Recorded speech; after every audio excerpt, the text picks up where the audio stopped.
Pamela সিসিলির সবাইকে স্বাগত বন্ধুরা। আজকের রেসিপি টমেটো ডাল, তবে একদম অন্যরকম পদ্ধতিতে। দেখো তো এই রেসিপিটা এইভাবে এর আগে বানিয়েছো কি না। পুরো রেসিপিটা প্রথম থেকে শেষ পর্যন্ত দেখার অনুরোধ রইল। আর যদি ভালো লাগে অবশ্যই বাড়িতে একবার টমেটো ডালের এই রেসিপিটা ট্রাই করে দেখতে পারো। চলো তাহলে কথা না বাড়িয়ে শুরু করা যাক আজকের রেসিপি টমেটো ডাল। টমেটো ডাল বানানোর জন্য এখানে আমি নিয়েছি মুসুর ডাল। মুসুর ডালটা আমি 3-4 বার জল পাল্টে ভালো করে ধুয়ে নিয়েছি। এখন এটা আমি সেদ্ধ করে নেব। তার জন্য দেখো প্রেসার কুকারের মধ্যে আমি ডালটা জল ঝরিয়ে নিয়ে নিলাম। এর সাথেই আমি দিয়ে দিচ্ছি 7-8 কোয়া মতন রসুন। তার সাথেই দিয়ে দিচ্ছি দুটো টমেটো, গোটা গোটাই রেখেছি আমি। আর এর সাথেই পরিমাণ মতন জল দিয়ে দিচ্ছি। যতটা ডাল সেদ্ধ করতে জল লাগবে সেই পরিমাণ জলটা আমি অ্যাড করে দিলাম।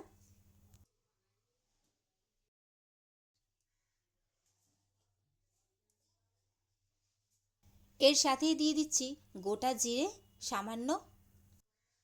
পরিমাণ মতন নুনটাও আমি দিয়ে দিচ্ছি, কম হলে পরে আরও দেওয়া যাবে।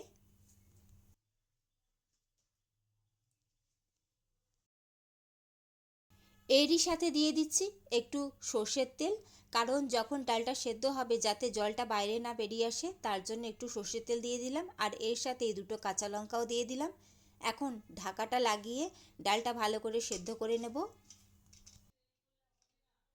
ডালটা আমি সেদ্ধ করে নিয়ে এটা পুরোটা ঠান্ডা করে নিয়েছি। এখন ঢাকাটা খুলে তোমাদেরকে একটু দেখিয়ে দিচ্ছি। যে পরিমাণ জল আমি অ্যাড করেছিলাম একদম পারফেক্ট। দেখো ডালটা সেদ্ধ হয়ে গেছে। এখন টমেটোর যে স্কিনটা আছে ওটা আমি হাতের সাহায্যে খুলে নেব। আর হাতের সাহায্যে করলে কিন্তু খুব সহজেই স্কিনটা দেখো খুলে চলে আসছে, কারণ টমেটোটা পুরোটাই সেদ্ধ হয়ে গেছে। এখন সমস্ত কিছু আমি ডাল ঘুটনি দিয়ে ভালো করে ঘেটে নেব, যাতে টমেটো ডাল সমস্ত কিছু একসাথে মিশে যেতে পারে।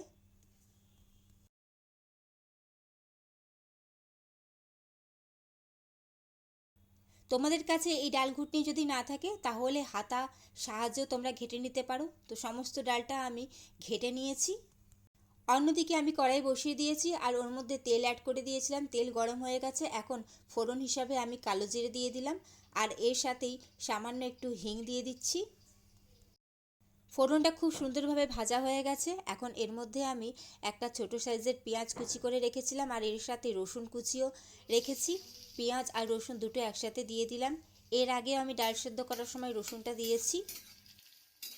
পেঁয়াজ রসুনটা আমি ভালো করে ভাজা করে নেব। আমার চ্যানেলে যদি তোমরা নতুন হও অবশ্যই আমার চ্যানেলটি সাবস্ক্রাইব করে আমার পাশে থেকো বন্ধুরা। পেঁয়াজ রসুনটা আমি ভালো করে ভাজা করে নিয়েছি। এখন এর মধ্যে আমি হলুদ গুঁড়ো পরিমাণ মতন আর এর সাথে সামান্য একটু কাশ্মীরি লঙ্কার গুঁড়ো দিয়ে দিলাম কালারের জন্যে। আর নুনটা আমি এখন দিলাম না, পরে ডালটা দেওয়ার পর নুনটা টেস্ট করে আমি নুনটা অ্যাড করে দেব।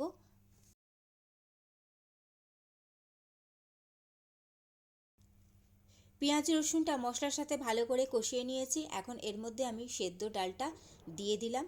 যেহেতু এক হাতে ক্যামেরাটা ধরেছি আমি, তাই আমি তোমাদেরকে দেখাতে পারলাম না। তো সেদ্ধ ডালটা আমি অ্যাড করে দিলাম আর এর সাথেই পরিমাণ মতন আমি যতটা দরকার ততটা জল দিয়ে দিয়েছি। এখন ডালটা আমি ভালো করে ফুটিয়ে নেব। ডালটা যত ফোটানো হবে তত কিন্তু ডালটা ঘন হবে। আর নুনটা আমি টেস্ট করে দেখেছি, নুন কিন্তু আমি প্রথমে সেদ্ধ হওয়ার সময় যা দিয়েছিলাম একদম পারফেক্ট আছে, তাই আলাদা করে আমি আর নুনটা অ্যাড করিনি।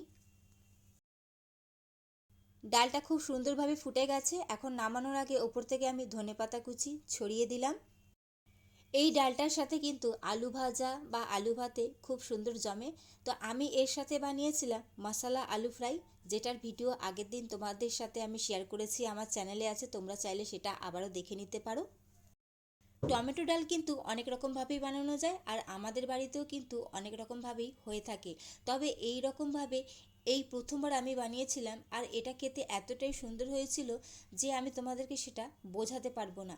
তো পারলে অবশ্যই এই রেসিপিটা বাড়িতে একবার ট্রাই করে দেখতে পারো, তোমাদের সবার ভীষণই ভালো লাগবে।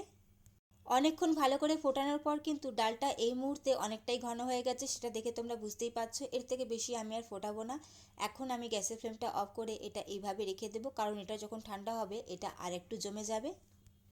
রেডি হয়ে গেল টমেটো ডাল। কেমন লাগলো তোমাদের আজকের এই রেসিপি অবশ্যই সেটা কমেন্ট করে জানাবে। ভালো লাগলে লাইক কমেন্ট শেয়ার করে দিও এবং অবশ্যই এরকম নতুন নতুন রেসিপি পাওয়ার জন্য আমার চ্যানেলটি সাবস্ক্রাইব করে আমার পাশে থেকো বন্ধুরা। চলো তাহলে আজকের মতন আসি, টাটা।